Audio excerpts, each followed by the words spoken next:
complaining about an item she has bought. First, you have some time to look at questions 1 to 4.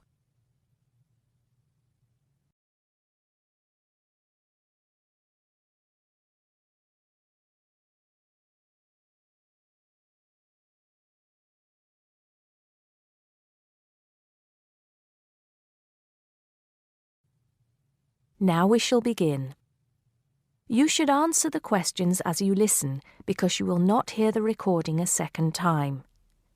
Listen carefully and answer questions 1 to 4. Smart Electricals, Mike speaking. How may I help you today? Good morning. I'm calling to complain about an item I recently purchased from your company. I'm not happy with it. Oh, I'm really sorry to hear that. I'll take you through the company's complaints procedure. I'll need to retrieve your files from our records so that we can discuss the problem properly and find a solution. I'll need to take some details from you first. Is that okay? Okay, but I don't have a lot of time. Will it take long? Not long, madam. Can I first take your name? Yes, it's Susan Yorke, Yorke. Okay. Can I have the address, please?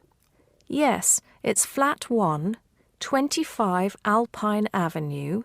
That's ALPINE Avenue, Harchester. The postcode is HA6 5LD. Okay. Next. Could you give me your telephone number?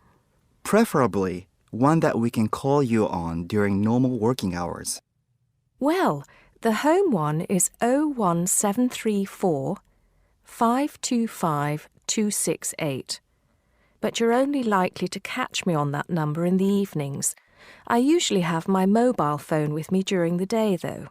It's probably best to take that number then. All right.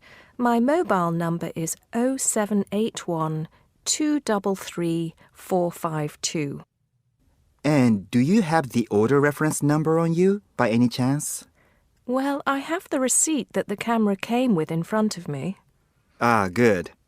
Which number is it? It's a bit confusing. It should be the 7-digit number on the top left corner of your invoice. Let me have a look. I need my glasses. Found it. It's DMX8443. Thanks. Now, when did you purchase the item? Well, the camera was delivered last Monday, on the 1st of February. I ordered it online about 2 weeks before that, but I can't remember the exact date. If you have another look on the invoice receipt, the date should be there. Oh, yes. Here it is. January the 15th. Okay, I'll make a note of that. So, the item is a digital camera? Yes, it's the Aqua PowerShot model in silver. Thank you. Did you take out any kind of insurance when you bought it? Well, no, it was on special offer. I didn't need to pay any extra for the insurance because it came with a special 4-star policy. Well, it means you're fully covered for at least another 3 years. Before you hear the rest of the conversation, you have some time to look at questions 5 to 10.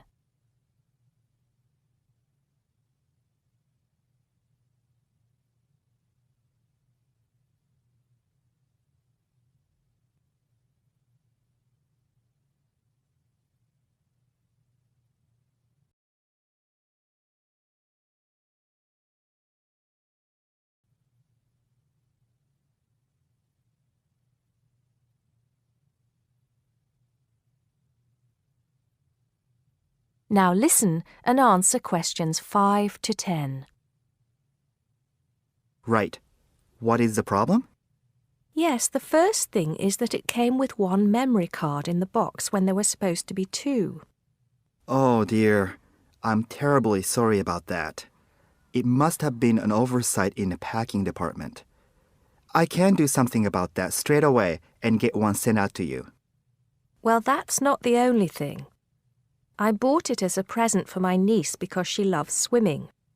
It said on the website that it was waterproof, But when she took it on holiday and tried to use it underwater, it got ruined because water got into the lens. You can imagine how disappointed my niece was. I certainly can. Were those the only problems? No, there was one other thing. It came with a case to protect it. When I opened the box to take the case out, I saw that it had a big scratch on it. We're really sorry about that. I can offer to have the camera repaired for you.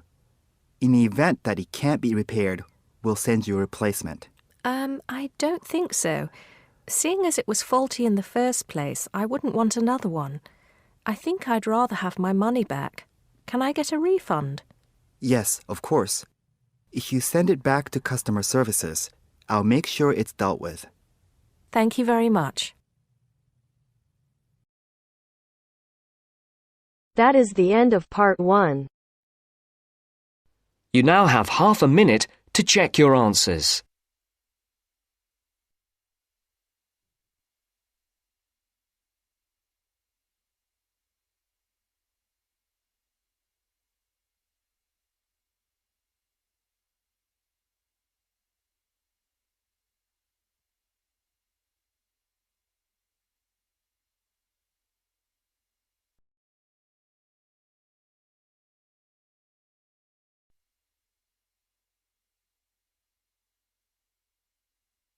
Now turns to part 2. Part 2. Section 2. You are going to hear a lecture about dining services. First, you have some time to look at questions 11 to 14.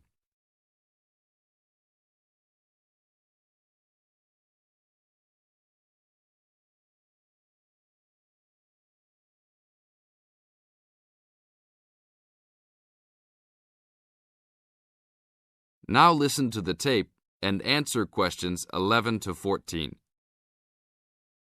Welcome to the Dining Commons. This is the newest facility on campus, and I'm proud to say, also one of the best. I know that all university students miss eating home-cooked food. Well, this year, we are hoping to provide students with food and services that will make you feel at home, even without your family. The administration has been listening to the voice of the students. Students gave us frequent suggestions last year as to how we could improve the university. One of the most frequent suggestions was improving the dining options. We have been working hard all summer to come up with ideas that will make student life in the dormitories more pleasant. One of the new options we are offering in the dining facilities is variety in student meals. Last year, there was a set menu for every dinner, so if students didn't like the food, there was no choice. Students had to eat whatever was served. But this new dining facility has 3 completely unique areas, each with a different theme. At every meal, there will be 3 options for students to choose from. For example, there might be Italian food at station number 1, which might consist of pizza and pasta. At station number 2, there would be American food, consisting of hamburgers and hot dogs. At station number 3, there could be vegetarian soups and salads, accommodating all the vegetarians. We hope that with the greater selection of food, all students will find something to their liking. Now look at questions 15 to 20.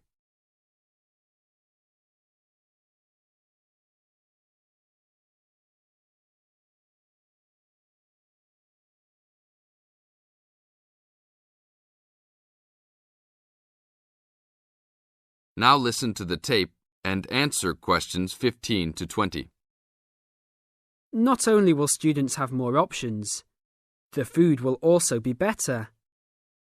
Each section of the facility will have a head chef. These are real chefs that have been trained in culinary school and have been hired specifically by the school to work in the dining facilities.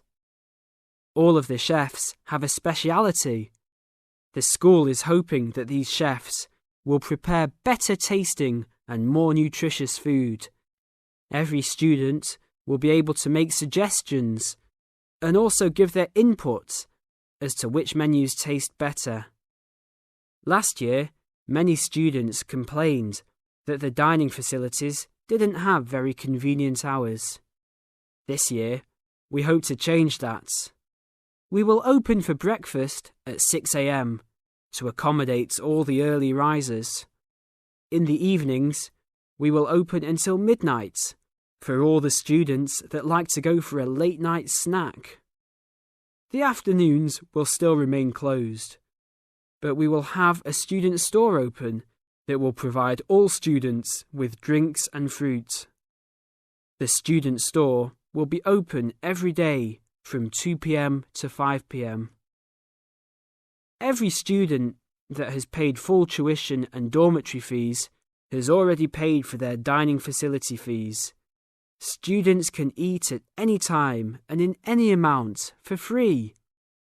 If you are a student that does not live in a dormitory, you can still purchase a dining facility card.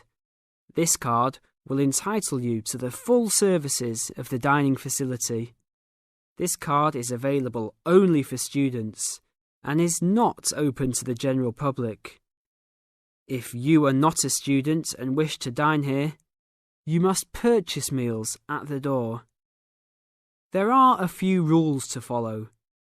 Even though we do not limit the amount of food that can be taken, we do not want students to waste food. Please do not take more than you can eat. Also, every student must clean his or her own trays and plates. We will provide plates and trays for student use, but please do not abuse these items. Please do not leave your plates on the tables. Your parents are not here to clean up after you anymore, so I hope all students will be responsible. Thank you for your attention and enjoy the upcoming year. That is the end of part 2. You now have half a minute to check your answers.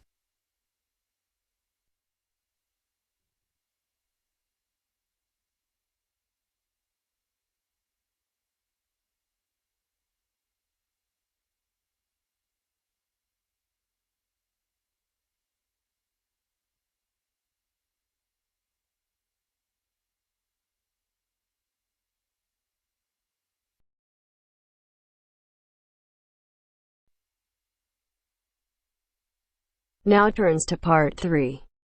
Part 3. You'll hear an introduction about the process of producing stamps. First, you have some time to look at questions 21 to 25.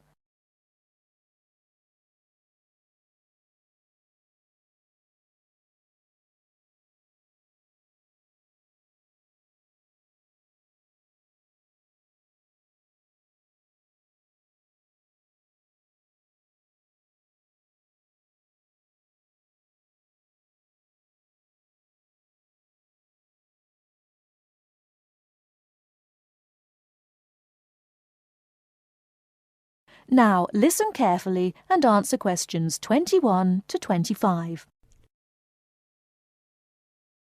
Hello, and welcome to this week's edition of Tell Me More, the programme where you ask the questions and we provide the answers. And we've had a wide variety of questions from you this week. And the subject we've picked for you this week, in response to your many letters, is the production of postage stamps. And as usual, we've been doing our homework on the subject. So, who designs the postage stamps that we stick on our letters? Well, in Australia, the design of postage is in the hands of Australia Post. In Britain, it's the Royal Mail that looks after stamps, and it seems that both countries have a similar approach to the production process. We discovered, to our surprise, that it can take up to 2 years to produce a new postage stamp. Why is that, I hear you ask? Surprisingly, it can't be all that difficult to design a stamp. In fact, it isn't, but it seems it's a lengthy business. Firstly, they have to choose the subjects, and this is done with the help of market research. Members of the general public, including families, are surveyed to find out what sorts of things they would like to see on their stamps. They are given a list of possible topics and asked to rank them. A list is then presented to the advisory committee, which meets about once a month. The committee is made up of outside designers, graphic artists, and stamp collectors. If the committee likes the list, it sends it up to the board of directors, which makes the final decision. Then they commission an artist. In Australia, artists are paid $1,500 for a stamp design and a further $800 if the committee actually decides to use the design.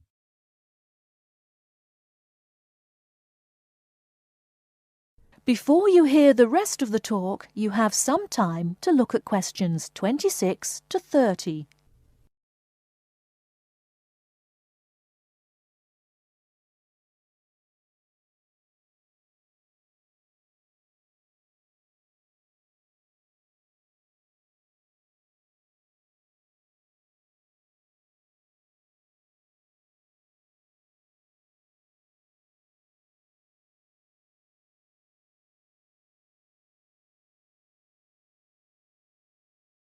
Now listen and answer questions 26 to 30. So there's a possibility that a stamp might be designed, but still never actually go into circulation. So what kind of topics are acceptable? Well, the most important thing is that they must be of national interest. And because a stamp needs to represent the country in some way, characters from books are popular, or you often find national animals and birds. So, of course, the kangaroo is a favourite in Australia. With the notable exception of members of the British royal family stamps, no living people ever appear on Australian or British stamps. Every year, the Royal Mail in Britain receives about 2,000 ideas for stamps, but very few of them are ever used. One favourite topic is kings and queens. For instance, King Henry VIII, famous for his 6 wives, has recently appeared on a British stamp together with a stamp featuring each of his wives. But despite the extensive research which is done before a stamp is produced, it seems it's hard to please everybody. And apparently all sorts of people write to the post office to say that they loved or hated a particular series. The stamp to cause the most concern ever in Australia was a picture of Father Christmas surfing at the beach. And when you consider that the practical function of a stamp is only as a receipt for postage, I think perhaps the importance accorded to stamps has got out of all proportion. Well, that's all for today. If there's a subject you want us to tell you more about, drop us a line at... That is the end of part 3. You now have half a minute to check your answers.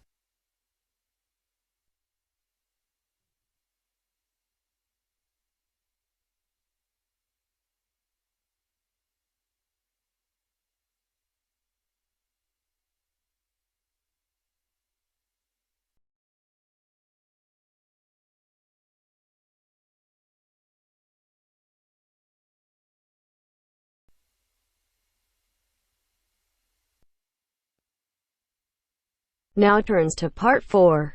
Part 4. You are going to hear a lecture on William Kidd.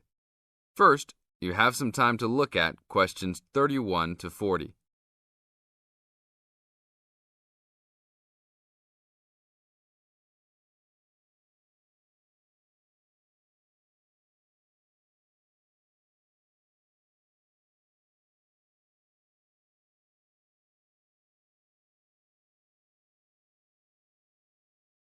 Now listen to the tape and answer the questions. A Pirate Story, William Kidd.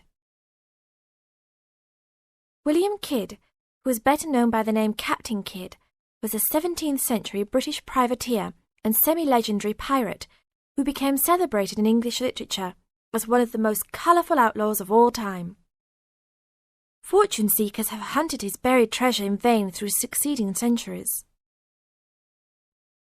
Kidd's early career is obscure. It is believed he went to sea as a youth. After 1689, he was sailing as a legitimate privateer for Great Britain against the French in the West Indies and off the coast of North America. In 1690, he was an established sea captain and shipowner in New York City, where he owned property. At various times he was dispatched by both New York and Massachusetts to rid the coast of enemy privateers. In London in 1695, he received a royal commission to apprehend pirates who molested the ships of the East India Company in the Red Sea and in the Indian Ocean. Kidd sailed from Deptford on his ship, the Adventure Galley, on February 27, 1696, called at Plymouth, and arrived at New York City on July 4th to take on more men. Avoiding the normal pirate haunts, he arrived by February 1697 at the Comoro Islands off East Africa.